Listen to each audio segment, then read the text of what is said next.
Bonjour à tous, ici les Top d'un Chef, j'espère que vous allez bien. Petite vidéo simplement pour vous prévenir, YouTube a décidé de ne pas monétiser la vidéo que vous allez voir pour des raisons inconnues. Par conséquent, je ne recevrai pas un centime pour les longues semaines que j'ai passées sur le projet et pas non plus pour les vidéos suivantes, peut-être, ça reste à reconfirmer. Et donc, si vous pensez que mon travail vous plaît et mérite un salaire, si vous voulez m'aider financièrement, n'hésitez pas, ça me ferait très plaisir. Vous pouvez passer sur mon Tipeee. Bien sûr, vous pouvez également devenir adhérent de la chaîne pour 4 € par mois. Vous accédez en plus à des vidéos privées. Pour ça, vous pouvez aller sur lestopdunchef.fr ou également cliquer sur rejoindre en bas de cette vidéo. Voilà, j'espère que cet incident ne sera pas trop grave. En tout cas, je vous souhaite un très bon visionnage. Bonjour à tous et bienvenue sur l'étoffe d'un chef. Depuis l'indépendance du Soudan, ce pays est en guerre, malheureusement. Plus précisément, il a connu 2 guerres. La guerre au sud et la guerre au Darfour. Ce sont 2 conflits séparés qui n'ont pas grand-chose à voir l'un avec l'autre, ni dans leurs déclencheurs, ni dans leurs causes profondes, ni même dans leurs acteurs. Donc je vous propose qu'on les sépare à peu près complètement. On va mettre le Darfour de côté si vous voulez bien, qui est un conflit plus récent. Je suis désolé pour ceux qui venaient exclusivement par rapport à l'actualité, mais personnellement je pense que si on arrive à discerner 2 conflits très différents dans un même pays, ça nous donne déjà un début de typologie pour essayer de comprendre les conflits africains de façon générale, afin de mieux les comprendre, mieux les classer, et éventuellement, qui sait, peut-être trouver des solutions. Donc on va parler du Sud. Pourquoi le Soudan du Sud et le Soudan tout court sont en guerre ? Le Soudan du Sud est pratiquement en guerre depuis l'indépendance. Donc la question mérite d'être posée. Je vous propose donc d'enquêter pas à pas pour bien comprendre d'où est sortie cette explosion de haine et de violence entre Nord et Sud. Et ensuite on essaiera de savoir si oui ou non les colons peuvent être remis en cause.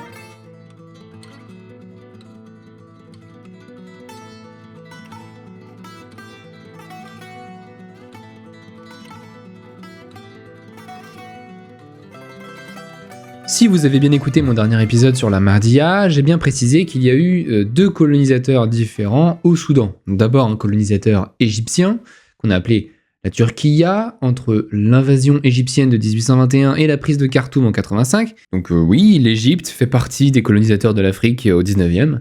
Mais sa présence a été complètement vomi par les Soudanais. C'est l'histoire du Mahdi que j'ai raconté déjà. Après la bataille d'Omdurman en 1898, c'est au tour d'un 2e colonisateur d'entrer en scène, qui est l'Anglais. Cette période qui dure de 1898 à 1956 est appelée condominium. Pourquoi condominium ? Je comprends pas le terme. Le nom complet, c'est Condominium anglo-égyptien sur le Soudan. Donc, il s'agit officiellement d'une double tutelle, à la fois anglaise et égyptienne. Et effectivement, il y a du personnel anglais et il y a du personnel égyptien, même si ces derniers sont complètement subordonnés aux premiers. En fait, c'est bien une colonisation britannique dans la réalité, et cette colonie a duré 58 ans. Il y a eu le temps de se passer des trucs en 58 ans. Justement, pas tant que ça. Quelques révoltes, aucune guerre vraiment, ce qui est surprenant pour cette région, comme on le sait, assez agitée. Après tout, le Soudan était en guerre permanente sous la Mahdia. Donc quand vous pensez au condominium, il faut penser à un Soudan sans guerre. C'est la Pax Britannica, comme on dit. Donc les troubles étaient empêchés par une police supérieure coloniale. Deuxièmement, c'est un Soudan sans esclavage. L'esclavage a existé au Soudan, il était massivement pratiqué sous la Turquia. L'Égypte avait un grand besoin d'esclaves, sous la Mahdia aussi, puisque le Mahdi l'a rétabli. Mais les Anglais s'y opposaient et interdisaient les radiats d'esclaves.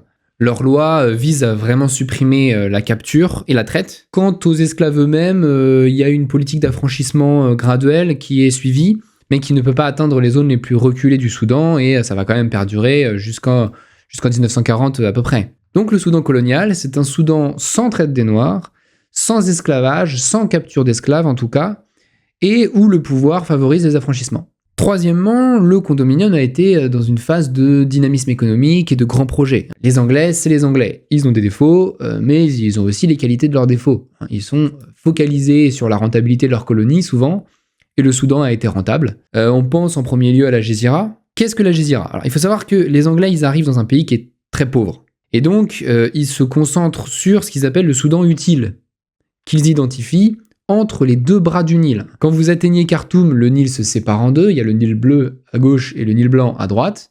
Et la Gézira, en fait, c'est cet espace qui est entre les deux bras du Nil.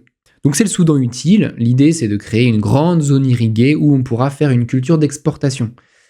Le choix s'est porté sur le coton. Donc vous avez une agriculture cotonnière très dynamique qui est née au Soudan à cette époque-là, avec une irrigation qui est faite depuis le Nil bleu par gravité. Alors ce projet est né dans l'imagination des Britanniques en 1925 et il est la pierre angulaire des progrès agricoles du Soudan. C'est un modèle d'irrigation par gravité assez remarquable. Et la Gézira va attirer des travailleurs pendant tout le XXe siècle pour le coton et pour d'autres cultures également, le mil, le sésame, etc. Donc quand je dis le mil, je veux parler des deux plantes qu'on appelle grand mil et petit mil, le sorgho et le millet.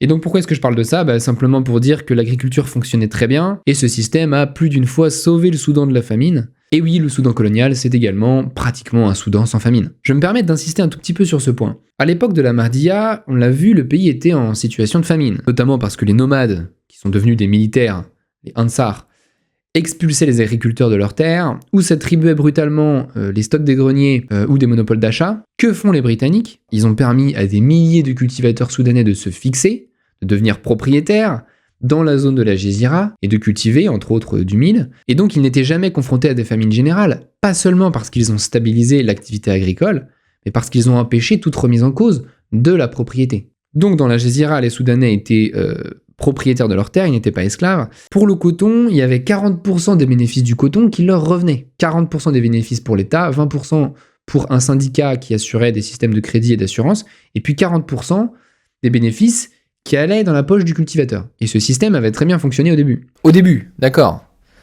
Et à la fin ? Au début, ça marchait très bien.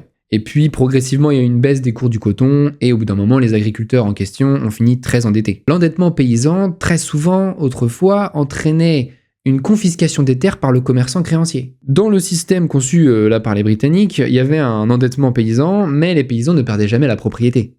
Au contraire, on cherchait à la renforcer, parce que les Anglais étaient persuadés, vous le savez, les Anglais, ils aiment la propriété privée, ils cherchent en fait à la stabiliser le plus possible. Oui, ça paraît difficile à se représenter, mais le Soudan colonial, c'était un Soudan sans capture d'esclaves, sans famine et sans guerre. Tout le contraire du Soudan aujourd'hui, en fait. Donc vous comprenez pourquoi l'administrateur anglais des années 30, il va vous dire le Soudan, c'est une réussite. Une réussite et il défendra le bilan. Parce qu'il est défendable.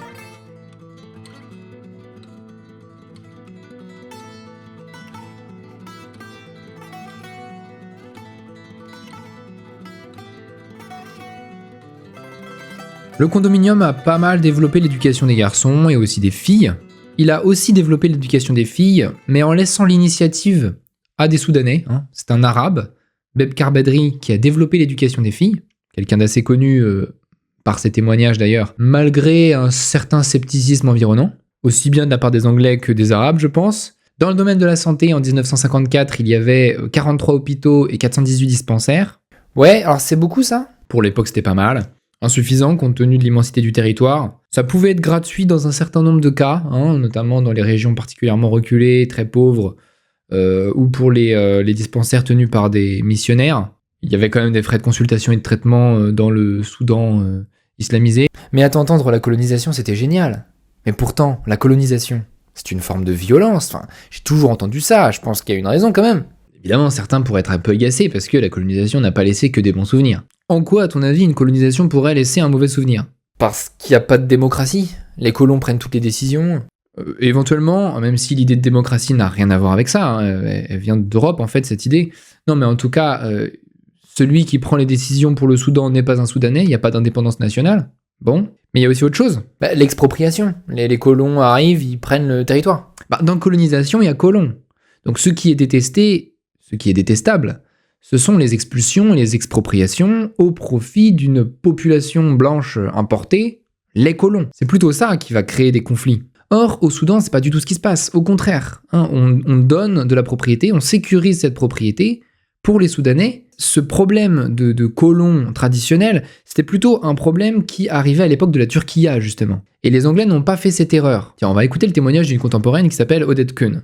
Quand les Anglais en ont pris le contrôle et l'administration, ils auraient pu agir en toute impunité, comme l'ont fait les Belges au Congo, ou les Allemands dans le sud-ouest africain, ou les Français en Algérie, etc. Chaque race assujettie peut appeler ses maîtres européens le fléau blanc. Au Soudan, dès le départ, les Britanniques, animés d'une conscience moderne, ont innové. 1. Ils n'ont pas spolié le propriétaire indigène de sa terre. 2. Ils n'en ont pas permis l'accès aux petits commerçants, à la classe moyenne de Grande-Bretagne, aux petits fermiers, petits commerçants, tous féroces ennemis des indigènes. Et 3. Ils se sont abstenus de tout travail forcé ou non rémunéré. Ce que je dis là n'est pas une vérité définitive sur la colonisation anglaise. Entendez-moi bien. On peut comparer avec le Kenya si vous voulez. Au Kenya, c'est des Anglais, et ça se passe mal. Révolte des Mau Mau dans les années 1950. C'est l'horreur. Vous avez peut-être oublié cette histoire d'ailleurs. Je vous en avais brièvement parlé quand c'était la vidéo sur Amin Dada, parce qu'Amin Dada avait participé à la répression des Mau Mau dans sa formation militaire. Bon, pourquoi au Kenya c'était l'horreur ? Parce que le Kenya c'était une colonie de peuplement. Les Anglais venaient pour s'installer, devenir des colons. Mais pourquoi cette différence entre le Soudan et par exemple le Kenya qui est pas loin ? On pourrait trouver plusieurs explications, mais je vais répondre au cas par cas. Le Soudan n'est pas géré par le Colonial Office, mais par le Foreign Office. J'ai pas compris. Si on traduit, le Soudan n'est pas géré par le ministère des colonies, mais par le ministère des Affaires étrangères. Mais ça, c'est une subtilité de bureaucrate. En quoi ça concerne notre affaire ? Pourtant, c'est logique. Le condominium est officiellement anglo-égyptien. Donc, il est en lien avec une Égypte qui est censée être indépendante, qui est censée être un pays étranger avec lequel on a des relations proches. Justement, elle est censée. Mais elle l'est pas, de facto. Elle l'est pas, mais de jure, les affaires de l'Égypte, et donc du condominium anglo-égyptien sur le Soudan, relèvent des relations étrangères, du Foreign Office, et non pas du Colonial Office. Bon, tu veux en venir où ? Si ça avait été le Colonial Office, peut-être qu'il y aurait eu des installations de colons, comme par exemple le Kenya. Il y a aussi des colons en Afrique du Sud. Que c'est ça, les Anglais d'habitude, ils viennent pas juste pour exploiter, ils viennent habiter, coloniser, faire des enfants, expulser les indigènes quand ils sont pas au bon endroit. Mais au Soudan, c'est pas possible, parce que le Foreign Office ne veut pas compliquer ses relations qui sont déjà difficiles avec l'Égypte. Le Soudan, c'est le Soudan utile, point. Soudan utile, ça veut dire rentabilité, pas de peuplement. Ce qui explique pourquoi cette colonie est apparue comme une colonie sans histoire, avec une relative bonne santé financière. Je vois. Bon, admettons que cette colonisation-là, celle du Soudan, pas forcément les autres, mais celle du Soudan se soit bien passée. Il y a bien eu du travail forcé pourtant. Alors on peut critiquer un peu cet aspect-là. Travail forcé, pas vraiment. Il y a plein de Soudanais qui cherchent un travail, et donc en trouver n'a pas été compliqué, il n'y a pas du tout besoin d'avoir recours à des recrutements violents. Bon, les Soudanais ont travaillé dans le coton, ils ont été payés, ils se sont vus distribuer une part des bénéfices. Maintenant, le coton c'est le coton, les conditions sont dures, clairement. Qui veut travailler dans le coton ? C'est un travail très pénible, 12 heures par jour, faut désherber, faut récolter à la main. C'était une vie difficile, comme fut difficile la vie de milliards de paysans dans l'histoire de l'humanité. Et puis, on parle pas des machines énormes, qui pouvaient broyer un homme. Les égreineuses de coton, les cardeuses et les séchoirs, plus d'un Soudanais y a laissé sa peau. Donc là, il faut attendre que le droit du travail se développe, et en 1948, les conditions de travail se sont quand même assouplies, on passe de 12 à 8 heures par jour, en tout cas dans la loi, et les conditions sont meilleures, mais on est déjà dans la dernière décennie de la période.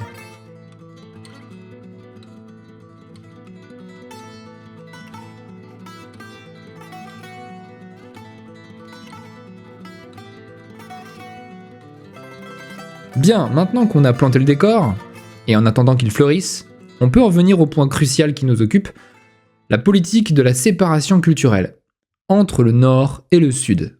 On y arrive enfin.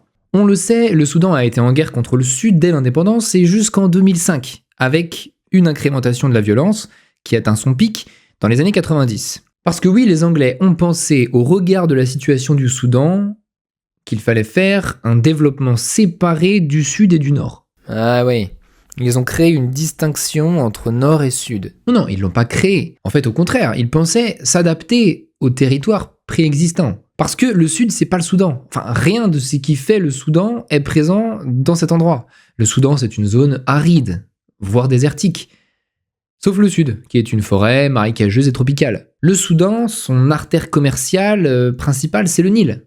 Sauf au Sud, où on peut plus vraiment y faire naviguer les steamers, puisque le Nil se perd dans un labyrinthe de bras de fleuves et de confluents. C'est vraiment un monde humide, marécageux et vaseux. Le Soudan, il s'est construit sur la révolte anti-égyptienne du Mahdi, sauf au sud, qui n'a jamais été vraiment contrôlé par le Mahdi. Le Soudan, sa religion, c'est l'islam, sauf le sud, qui est encore animiste et non islamisé. Le Soudan a une très longue histoire marquée par l'esclavage, sauf que ces esclaves, d'où est-ce qu'ils venaient ? Ils venaient du sud, justement. Hein. C'est juste pas le même pays, en fait. Exactement, c'est pas le même pays. Et pourquoi il est inclus dedans, alors ? À ton avis ? Un indice, ça a un rapport avec nous. Avec les Français. Fachoda. Ah ouais. Kitchener est remonté jusqu'en haut du Nil pour empêcher les Français de dominer la région. Et donc il a viré notre général Marchand et il a annexé le Soudan du Sud. Et oui, donc les Anglais, en constatant que ces deux régions sont différentes, de façon assez naturelle, ils ont eu l'idée de faire un développement séparé. De toute façon, à vrai dire, c'est surtout la Gézira qui a été développée vraiment. Ouais, le Soudan utile. Voilà, et les autres zones, que ce soit le Darfour et que ce soit surtout le Soudan du Sud, ce sont des zones beaucoup trop difficiles d'accès. On laisse les missionnaires aller là-bas s'ils le veulent, mais on s'en occupe beaucoup moins. Donc il y a eu séparation culturelle. Cette politique a concerné notamment les marchands arabes, ceux qu'on appelle les djellabas. Les marchands arabes, ce sont eux qui ont arabisé et islamisé le Soudan. Ce sont des personnages souvent assez riches, assez puissants, qui servent de créanciers. Ces djellabas ont islamisé le Soudan et ils auraient bien voulu faire pareil avec le Sud, où ils ne sont pratiquement jamais allés. Et c'est là que la séparation culturelle intervient. Les Anglais se sont opposés à cela. Ils ont tout verrouillé l'accès au Sud. Et oui, ce sont les missionnaires chrétiens seulement qui pouvaient, péniblement d'ailleurs, se risquer là-bas à tremper leur soutane dans la vase. Donc il y a bien un écart, mais c'est un écart religieux finalement. L'écart est religieux parce que l'islam ne peut pas y entrer. Mais il y a aussi un écart ethnique, car au Soudan, ce sont, disons, les Arabes qui font l'unité du territoire. Alors il n'y a pas que des Arabes au Soudan, mais les autres ethnies ont tendance à s'arabiser. On s'arabise par la langue, par les vêtements, par le port du voile, par le calendrier des fêtes. Les nomades au Soudan se prétendent arabes. Les autres ethnies parlent arabe, pour l'essentiel, même si elles ont aussi des langues ethniques. Bref, les Arabes font l'unité du pays, parce qu'ils sont un dénominateur commun pour l'ensemble des parties de ce territoire. Tandis que s'il n'y avait pas eu cette politique de séparation, les Arabes auraient poursuivi l'intégration du Sud dans l'ensemble soudanais, et ils l'auraient aussi islamisé. Donc finalement, on reproche aux Anglais d'avoir empêché les musulmans d'islamiser. D'islamiser le Sud. Au nord, ils avaient carte blanche. Mais pas touche au Sud, politique de séparation. Ah ouais, mais du coup je comprends mieux. Quand l'indépendance est arrivée, ils ont voulu rattraper le temps perdu. Exactement. Le Soudan est en train de se bâtir une identité, une conscience, une langue, des mœurs. Est-ce que le Soudan du Sud va accepter ou va renier ces liens ? C'est toute la question qu'on va se poser dans le prochain épisode. En tout cas, ce qui est certain, c'est que cette séparation culturelle a créé un écartèlement. Entre d'un côté une appartenance politique et économique au Soudan, au fond, et en même temps le refus de laisser entrer la culture soudanaise qui repose sur l'arabité et sur l'islam. Toute la tragédie du Soudan du Sud est le résultat de cette incohérence. Peut-être aurait-il fallu aller jusqu'au bout de la logique. Quitte à faire une séparation culturelle, alors il faudrait littéralement couper le pays en deux. Mais les Anglais ne sont pas allés jusque-là. La décolonisation a été critiquée à cause des arrangements de dernière minute. L'arrangement de dernière minute, c'est une alliance, une bonne entente avec les personnalités de la famille du Mahdi. Le descendant du Mahdi était inquiet d'une possible tentative de rattachement de son pays à l'Égypte. Et les Anglais, parce qu'ils ne voulaient pas une Égypte trop puissante, ont dit « Nous vous promettons que l'Égypte ne pourra pas vous envahir parce que nous soutenons un Soudan fort et uni. » Il a en fait un peu entériné ce discours nationaliste soudanais, mais par là même, il était hors de question de les amputer du territoire du Sud.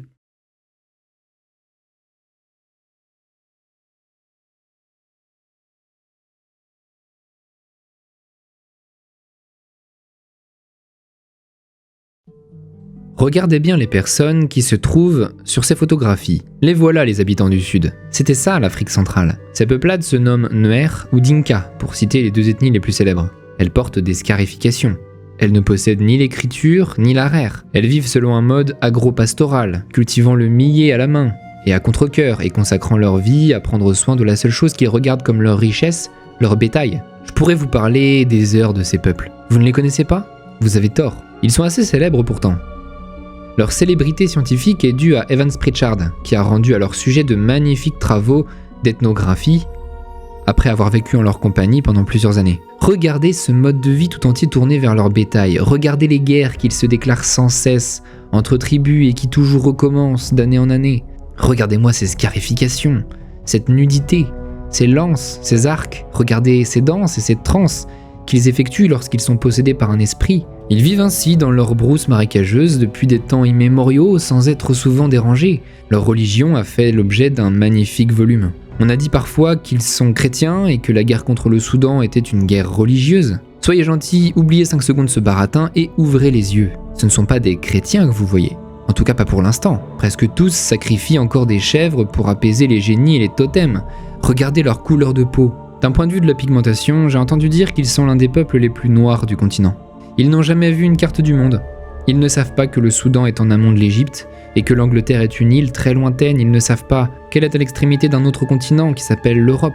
Evans Pritchard leur a dit, mais ça ne sert à rien de leur expliquer. Pour eux, un arabe de Khartoum et un anglais de Londres, c'est bonnet blanc et blanc bonnet.